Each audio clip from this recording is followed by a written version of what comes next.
Çox vaxt insanlar analiz verir, amma nəticəyə tam güvənə bilmir. Çünki analiz təmiz çıxır, amma əlamətlər onları narahat edir.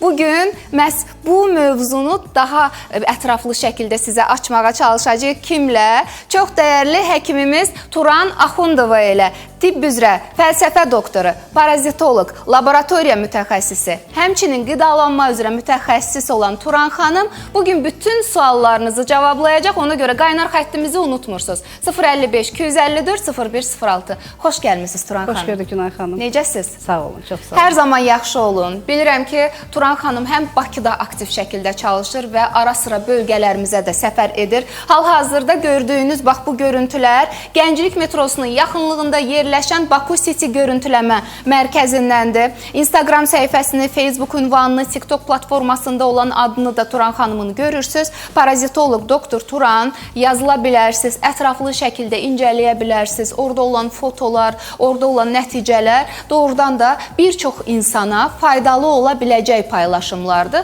Çünki Turan xanım elə gözəl nəticələr əldə edir ki, hər dəfə verilişimizdə göstərdikcə o əvvəl və sonraları elə istəyərəm bax hal-hazırda da ekranda müxtəlif formada görək. Çünki Turan xanımın danışacağı mövzu çox genişdir. Turan xanım, bax nə ilə bağlı sizə müraciət edə bilərlər? Az öncə mən TikTok platformasından bizi izləyən izləyicilərimizə də səsləndim. Bax hansı problemlərlə bağlı müraciət edə bilərlər? Bu sualı cavablandırandan sonra bugünkü mövzumuzdan xəbəriniz olacaq. Buyurun doktor. Deməli Günay xanım, bizim ilkin olaraq mədə-bağırsaq problemləri bizə çox müraciət edir. İlkin olaraq qurd invaziyalarının axtarışı ilə biz yola düşürük. Lakin qurd invaziyaları axtararkən biz bir mədə-bağırsaq sistemində bu qurdları araşdırırıq və orqanlarımızın digərində bu qurdları araşdırırıq. Çünki hər bir qurd növü tək mədə-bağırsaq sisteminə düşmür. Bizim beynimizin daxilində, ağciyərlərimizin içərisində ola biləcək, hətta ürək əzələsində belə kislər əmələ gətirə biləcək qurd invaziyalarına rast gələ bilərik. Bunun üçün biz ümumi araşdırmaya keçməliyik və mədə-bağırsaq sistemi, həzm sistemi bir çox, ondan çox orqanlardan məxsus olduğu üçün biz yalnız bir bağırsaq, bir qurdu araşdıra bilmirik. Biz ümumiyyətlə orqanların hər birini və sistemi araşdırmalıyıq. Və bunun da qarşılığında biz allergiyalarla rastlaşırıq, qəbizliklərlə və yaxud ishallarla rastlaşırıq və yaxud saç tökülmələrlə, alopesiyalarla rastlaşırıq. Yəni o qədər fərqli bir klinik əlamətlərlə rastlaşırıq ki, və bunların hər biri üçün də müəyyən bir müalicə taktikaları tətbiq etməliyik. Bunun üçün bizim araşdırmalarımız ilkin olaraq bağırsaqdan və ümumi olaraq bütün funksional orqanizmdən başlayır. Turan xanımın 20 illik bir iş təcrübəsi var və bu müddətdə minlərlə pasiyentin etimadını qazanan həkimimizdir. Hal-hazırda özləri uşaq vaxtı ona müraciət edən pasiyentlər öz övladlarını, nəvələrini bəzən onun yanına gətirirlər. Bu müddət ərzində bir çox problemlərlə onlara yardımcı olur. İstər infeksiyalar, parazitlər, göbələklər, bakteriyal infeksiyalar, gastroenteroloji xəstəliklər, uşaqlarda vitamin azlığı, anemiyalar, dəri xəstəlikləri, allergiyalar. Bax, bu mövsümdə çox narahat olursunuz. Bayaqdan o qədər suallar yazıblar allergiyalarla bağlı. Bəzən insan hətta bilmir ki, nəyə onun allergiyası və daimi olaraq bu burun tutulması, gözlərdən su axması, səhər yuxudan oyanan kimi artıq o qaşınma o qədər onları canından bezdirir ki, yəni o qədər qıcıqlı vəziyyətdə gəlirlər. Bəzən elə insanlar olur, görürsən ki, xarakteri o deyil, amma bu allergiya onu o qədər qıcıqlı vəziyyətə gətirir ki, bax bunu belə boş buraxmaq olmaz. İstər kiçik yaşda, istər böyük yaşda olan pasiyentlər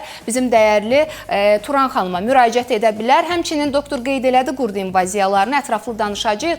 Ləmblioz, hansı ki Azərbaycanda, xüsusən Bakı kəndlərində bilirsiniz ki, ləmblioza yoluxma halı çoxdur. Bu da çən suları ilə bağlıdır. Doktor dəfələrlə bu barədə danışıb. Həmçinin bağırsaq florasının pozulması, bir də o valideynlər bizə yazırlar.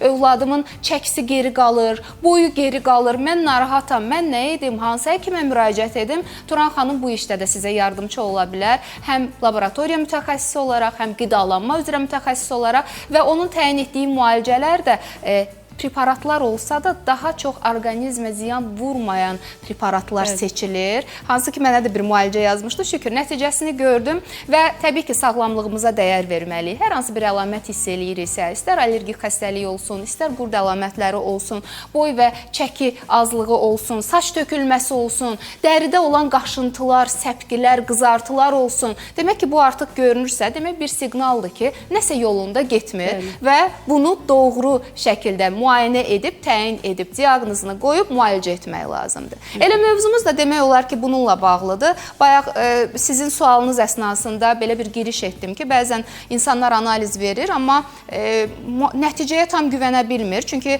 qurd xəstəliklərində çox vaxt deyirlər, analiz təmiz çıxdı, amma əlamətlər var. Görəsən məndə hansı xəstəlikdən dolayı bu əlamətlər var? Bugün bu mövzunu daha dərindən araşdıracağıq və xüsusən də bax analizlər. Nəcis analizi istəyirəm bu haqda danışaq. Qurdları aşkar etmək üçün nə dərəcədə etibarlıdır Turan xanım? Bəli, ilkin olaraq düzgün mikroskopist həkim üçün ən dəqiq diaqnoz nəcisin ümumi müayinəsidir. Yəni biz mikroskopiyanı güclü biliriksə və yaxşı mikroskoplarla işləyiriksə, bu zaman düzgün biomaterial tutulub gətirilərsə də bizim diaqnozumuz 100% ola bilər. Yəni tibbi təsnifata görə nəcis analizi 10 gün ərzində hər gün aşırı və ya 3 gündən bir olmaqla 3 dəfə verilməlidir. Təbii ki, bağırsaqlarımız 8-10 metrdən çox uzunluğa malik olduğu üçün defekasiya aktının oradan həzm sistemindən keçdiyi müddətdə bu möhtəviyyatların hər birindən yoxlanış bizim üçün vacibdir. İkinci olaraq, nəcis analizə çıxmaya bilən qurd növləri vardır ki, şistosoma kimi, toksokara kimi, bəzən heç çıxmaya bilər. Echinokok kimi qurd növlərində biz echinokokda kist axtarmalıyıq təbii ki. Şistosomada yenə də sidik cinsiyyət yollarını axtarmalıyıq, ağciyərləri axtarmalıyıq. Bunun üçün müayinə üsulları fərqlidir. Bizə klinik əlamətlər çox önəmlidir. Bəzən zəng vururlar və yaxud onlayn qoşulanlar deyir ki, bir qurda görə yoxlanmaq istəyirəm, bir qurda görə bir dərman yazın. Bu düzgün bir şey deyil. Çünki biz insanı tetatet görməliyik. Üzbə-üzə mən o insanla danışmalıyam ki, insanın hər danışığından, dediyi klinik əlamətlərdən, həyat tərzindən belə maraqlanıb, biz o yöndə müayinələrimizi aparaq. Ona görə nəcisin müayinəsi bəli, bağırsaq qurdları üçün bizim üçün çox önəmlidir. Düzgün tutulduqdan sonra nəticəmiz 100%-lidir. Çünki mikroskoplarımız binokulyar mikroskoplardır. Leica DM 2500 deyilən ən müasir və böyük mikroskoplarla çalışırıq. Bunun üçün bizim o qurdu görməməyimiz demək olar ki, mümkünsüzdür. Bəli. Bakositi görüntüləmə mərkəzində gənclikdə. Biz Lambliyanın belə sistlərini, vegetativ formalarını, yəni vegetativ forma deyildə biz onun hərəkətli, qamçılı formalarını görürük. Sistləşmiş formalar, yəni yumurtalaşmış formalarını görürük. Və bir də çox suallar gəlir bizə ki, nəcisi həmin dəqiqə gətirmək istəyirəm. Niyə 1 saat, 2 saatdan sonra nəcis müayinəsi etibarlı deyil? Xeyr.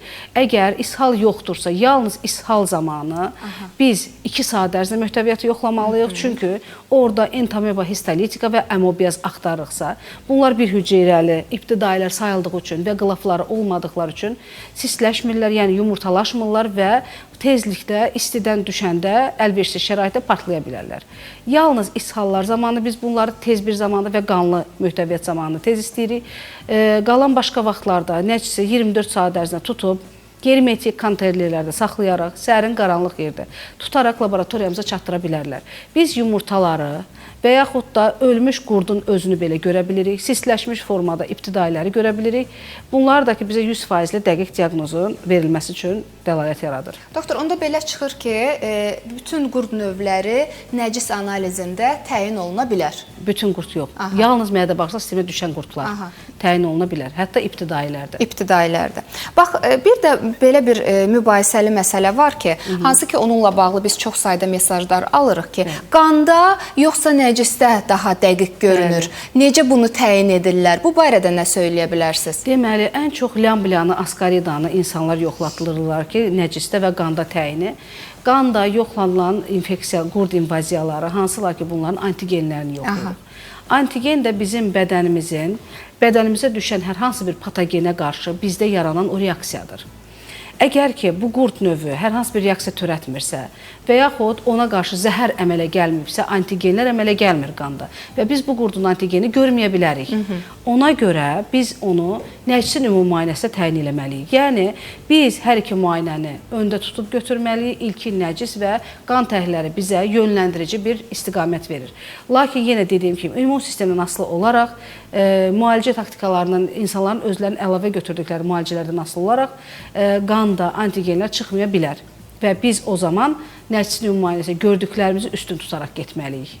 Yəni bu dəqiqlikdən hər ikisi yoxlanılmalıdır, lakin ən öndə klinik əlamət mikroskopiya verilir. Bəli, çox incə məqamları vurğulayır Turan xanım və dediyim kimi uzun müddət təhsil alıb bu sahələrdə həm tibb üzrə fəlsəfə doktorudur, həm parazitoloqdur, həm laboratoriya mütəxəssisdir. Baku City görüntüləmə mərkəzində hər gün çalışır, gənclikdə yerləşir. Bilirsiniz ki, çox böyük mərkəzdir və orada da çox belə deyim, ən son yeni texnologiyalar, avadanlıqlar var. Bayaq doktorumuz özü də vurğuladı bunu. Həmçinin qidalanma üzrə mütəxəssisdir. Hansı ki, artıq diaqnoz qoyulandan sonra sizə doğru şəkildə qidalanma da təyin edəcək. Həm sizə, həm övladlarınıza və bir çox pasiyentlər nəyə görə Turan xanıma müraciət edir? Ona görə ki, kompleks yanaşma edir. Ona görə də belə gözəl nəticələr əldə olur. Mən istəyirəm elə biz danışdıqca uşaqlar, zəhmət olmasa o nəticələr ekranda geçsin. Çünki o nəticələr məhz insanlara doğru məlumat verə bilər. 100 dəfə eşitməkdənsə bir dəfə görmək yaxşıdır. Çünki bu problemləri yaşayan insanlar var. Bax, şəkillər getdikcə görəcəksiniz. İstər üz dərisində, istər dırnaqlarda, istər bədənin digər nahiyələrində. Bax, bu boy və çəki azlığı ilə müraciət edən bir pasiyentin görüntüsü. Baxın ki, 8 ay ərzində necə böyük bir dəyişiklik var. Bunlar hamısı məhz bax, bu sahəyə aid olan göstəricilər və xəstəliklərdir. İstər saç tökülməsi, istər dəri problemləri və altda yatan səbəb doğru tapılarsa, diaqnoz doğru olarsa, bunu gözəl şəkildə də müalicə etmək mümkündür. Bəzən pasientlər müraciət edirlər yalnız allergiya ilə və yalnız allergiya var antihistamin preparatlar tələb edirlər ki, biz illərlə içmişik və yaxud siz də bunu yazın. Amma bunun səbəbi olaraq biz daxili orqanları araşdırmalıyıq və bir növbədə də birincili olaraq həzm sistemi araşdırılmalıdır. Bizim bağırsağımız ikincili beyin olduğu üçün və bütün orqanizmi funksional olaraq idarə edən mədə bağırsağımız beyindən sonra olduğu üçün qidalanmamız önəmlidir. Biz bağırsağa müalicəvi toxunaraq, müayinələrlə toxunaraq, biz oradakı flora təyinini mütləq araşdırmalıyıq. Əgər bizim bağırsağımızda çürüdücü özümüzə məxsus olan laktobasillər və bifidobasillər yoxdursa, biz dəri xəstəliyi tutacağıq. Biz saç tökülməsini tutacağıq, yəni xəstəliyi olaraq və biz qurd invaziyasına yoluxacağıq. Bundan əlavə olaraq bağırsaqda ikincili olaraq poliplərin əmələ gəlməsi, dizbakteriozdan yaraların əmələ gəlməsi baş verirsə, bu zaman təbii ki, qəbizliklər və ya ishallar, hətta qanın bağırsaqdan gəlməyə belə müşahidə oluna bilər. Hətta budur, başda olan problemlər, üzdə olan civzələr. Kosmetoloqa gedirik və kosmetoloqda müxtəlif prosedurlar olunur insanlara və yenidən bunlar baş verir. Sızanaqların yenidən çıxması baş verir. Çünki bu yalnız üzdə olan problem deyil. Bu, daxildə olan problemdir ki, bizim üzümüzə yansıyır və biz onları daxildən mərkəzinə məhv etməliyik, ona yanaşmalıyıq. Bax, siz həm də laboratoriya üzrə mütəxəssissiniz, eyni zamanda bax, mikroskopiya ilə məşğulsuz, həmçinin bax, orada biz indi saçları gördük və bizim son bir çəkilişimiz olmalıdır tüklərin müayinəsi ilə bağlı. İstəyərəm bu barədə də məlumat verəsiniz, Turan xanım. Deməli, tüklərin müayinəsi indiki zamanlarda, bu saat, müasir dövrdə tükləri düzdür. Hamı müayinə edə bilər, amma düzgün diaqnoz və nəticəni gözlə verməyi hər adam bacarmır. Laboratoriyamızda gördüyünüz kimi tüklərin müayinəsi atlaslarla müqayisə olunur. Bütün tük, saqqal, saç, qaş, bunların hər birinin tökülməsi bəzən insanlarda həkimlər müraciət deyərlər ki, nevroloji ola bilər, stres faktoru ola bilər, vitamin çatmazlığı ola bilər deyərkən, yüksək dozada vitaminlər tələb edirlər və yəni bu vitamini iç dayanacaq. Bəli, amma illərlə də bu şey baş verərək və kökündəki problemi araşdırmırıq və bizdə trixofitiyaların araşdırması çox mükəmməl şəkildə gedir. Çünki trixofitiya dedikdə tük diblərindən iltihabı, göbələk mənşəli iltihabı deyilir ki, və biz bunu böyük mikroskoplarda, böyük kameralarla araşdırırıq. Görməmək söhbəti yalandır.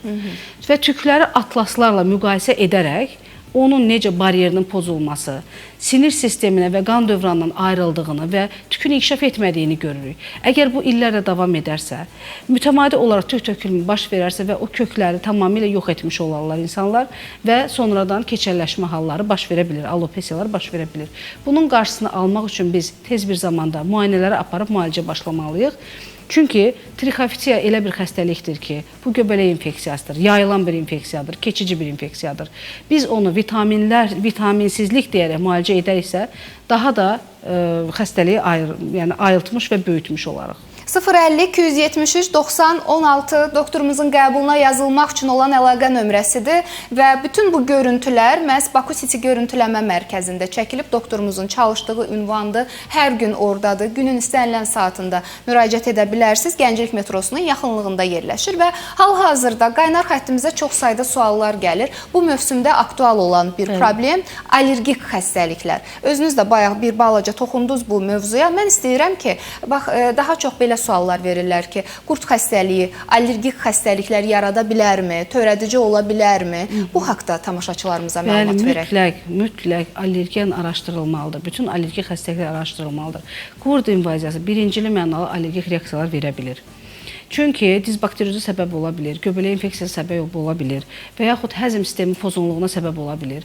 İkincili olaraq elə insanların özünün qidalanması səbəb ola bilər ki, düzgün qidalanmamaq belə. İkincili qurd invaziyasının yoluxması və üçüncü olaraq allergik reaksiyaların əmələ gəlməsi. Ona görə mütləq araşdırarkən qurd invaziyaları və allergik proseslər törədən hər hansı bir faktorlar araşdırılmalıdır. Təbii ki, burada qidalanma panelləri də önəmlidir ki, individualdır ki, insanlarda xüsusi olaraq hər hansı bir qidaya qarşı allergik reaksiyalar ola bilər. Bunlar panel şəklində mütləq araşdırılır. Müasir tibbdə, yəni bütün bunların diaqnostikası mümkündür və əsasən yaz-payız aylarında fəsil dönüşümü ilə bağlı allergik proseslər yaşanır. Əsasən rinitlər, bronxitlər və xroniki formaya keçir və bunlar uzun müddətli davam edirlər. Bunların da hər birinin səbəbləri vardır.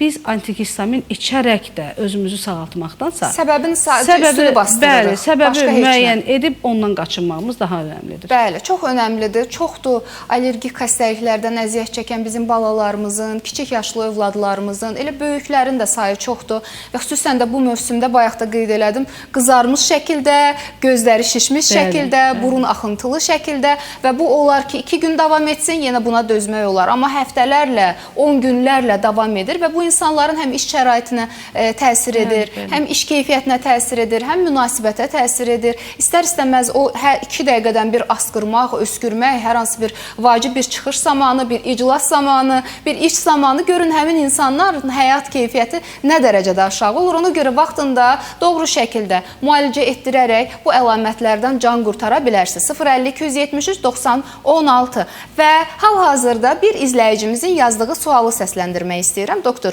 çox xahiş edir ki, bu sualı oxuyum. Deyir ki, qurd xəstəliyim də var. Yanaşı qaraciyər problemlərim də var. Qurd xəstəliyi ilə yanaşı qaraciyər xəstəlikləri eyni vaxtda müalicə oluna bilərmi? Bəli, çox gözəl bir sualdır. Bütün qurd invaziyasının müalicəsinə başlamamazdan öncə biz elə qaraciyər yoxlayırıq. İlkin növbə. Çünki qurd dərmanları belə... Niyə qaraciyər yoxlayırıq? Çünki bütün orqanlara düşən, istər dərman vasitəsi, istər qida vasitəsi, bağırsaqlardan ilkin sorularaq, kapilyarlar vasitəsilə venaya yığılaraq birinci olaraq qaraciyərdən keçir. Yəni bizim birinci təmizlənməmiz qaraciyərdən keçdiyi üçün qaraciyər bizim təmizləyici orqanımız sayılır, süzücü orqanımız sayılır. Və ondan sonra böyrəklərə keçərək artıq oradan süzülmə, absorsiya gedir bədənə doğru. Deməli, ona görə biz qaraciyər birinci yoxlamalıyıq. Mədəyə ən yaxın ferment ifraz edən, mədənin funksiyasını bərpa edən funksiyası olan orqan qaraciyərdir.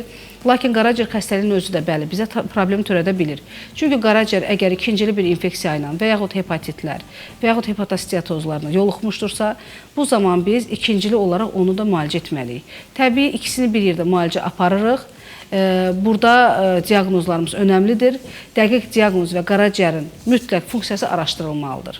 Hal-hazırda çox sayda sual yazan izləyicilərimizə səslənmək istəyirəm. Siz çoxsuz, mən tək və vaxtımız da məhduddur, amma çalışıram bacardığım qədər eyni yox, fərqli sualları səsləndirim. 050-273-90-16. Doktorumuz Turan xanım özü bir-bir qəbul edir zəngləri, özü cavablayır. Hətta bəzən elə ucqar kəndlər olur ki, deyirlər bizə bir müalicə yaz. Təbii ki, telefonla müalicə etmək olmaz. Yəni 21-ci əsrdə yaşayırıq. Harda görülüb ki, telefonla müalicə olunsun. Amma müəyyən əlamətlər var ki, doktor sizə müəyyən məsləhətlər verə bilər ona uyğun olaraq. Ən yaxşısı diaqnozları əllərində olarsa onlara da köməkliyimiz dəyir. Yəni çoxdur.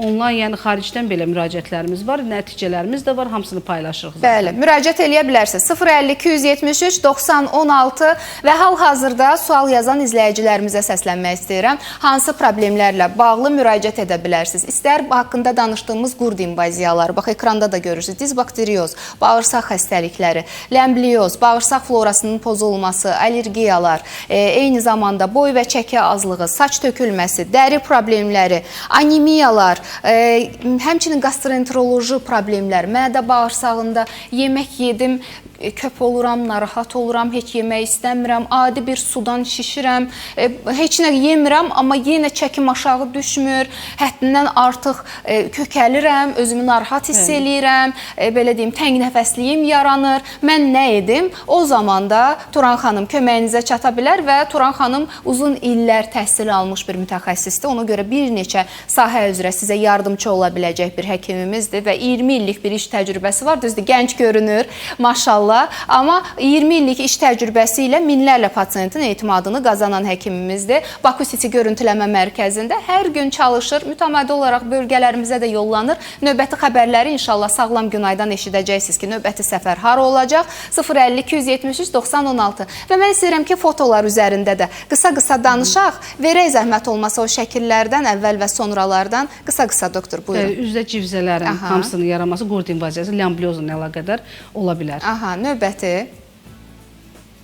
Dermatitlərin yaranmasının səbəbi göbələk infeksiyalarıdır, bəli, ekzemalar və yaxud psoriazlar, bunların hər biri xüsusilə aydınlaşdırıb müalicə olunmalıdır. Növbəti, zəhmət olmasa, burada nədir doktor? Qollarda səpkilər, allergiya, qızartı, qaşınma, əsasən dirsək bölgəsində hal-hazırda müraciətlərimiz çoxdur. Baxın, 20 gün ərzində müalicəmiz olunubdur, yəni tamamilə yoxa çıxmışdır. Nə gözəl. Növbəti, əvvəl və sonralardır. Bəli, bel dərisində bir ilə yaxındır ki, belə bir qızartının əmələ gəlməsi, yəni allergik dermatitin dermatomikozlardan, yəni göbələk infeksiyasına yarandığını gördük və müalicəmizi o yöndə apardıq. Növbəti. Deməli, burada dəri yenə dermatitləridir, dermatomikozlardır, lakin bunun ikincili səbəbidir. Allergik prosesin böyrəkdən qaynaqlandığını bildik və onu da aradan qaldırdıq. Aha. Və burada da dırnaqlarda olan problemlər. Onyxomikozlardır, onyxomikoz dırnaq göbələyi sayılır.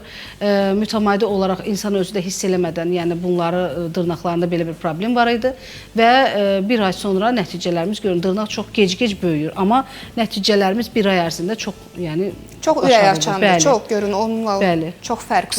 Psoriaz autoimmun proses sayılır, hər zaman getməyə bilir, yəni bu getməyən bir xəstəlikdir, amma immun sisteminin bir mənalı əlaqədardır. Pasiyentdə immun sistemi qaldıraraq psoriazı sonlandırdıq. Var olasınız Turan xanım, çox təşəkkür eləyirəm. Ətraflı şəkildə həm mövzumuz haqqında, həmçinin də digər tamaşaçılarımızın verdiyi suallar əsnasında suallarımızı cavabladınız. Bir daha qeyd edim, tibb üzrə fəlsəfə doktoru, parazitoloq, laboratoriya mütəxəssisi, qidalanma üzrə mütəxəssis Turan Axundova bizlə bərabər idi.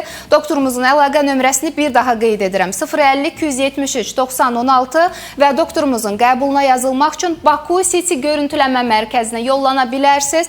Gənclik metrosunun yaxınlığında yerləşir. Həmçinin doktorun Instagram, Facebook, TikTok ünvanlarını da ekranlarda görürsünüz. Bizim göstərdiyimiz nəticələr çox az qismdir. Çünki elə fotolar, elə şəkillər var ki, biz onları efirdə belə göstərə bilmirik. Hansı ki, siz Instagram platformasına, TikTok və eyni zamanda Facebook platformalarına daxil olaraq ətraflı şəkildə incələyə bilərsiniz və məhz öz probleminizin çarəsini tapa bilərsiniz. Turan xanım, təşəkkür eləyirəm bir daha. Çox sağ olun, sizə də uğurlar olsun. Var olasınız. Biz isə ATV Xəbərin 14:00 buraxılışını izləyirik. Dərhal sonra Sağlam Gün Ay davam edəcək.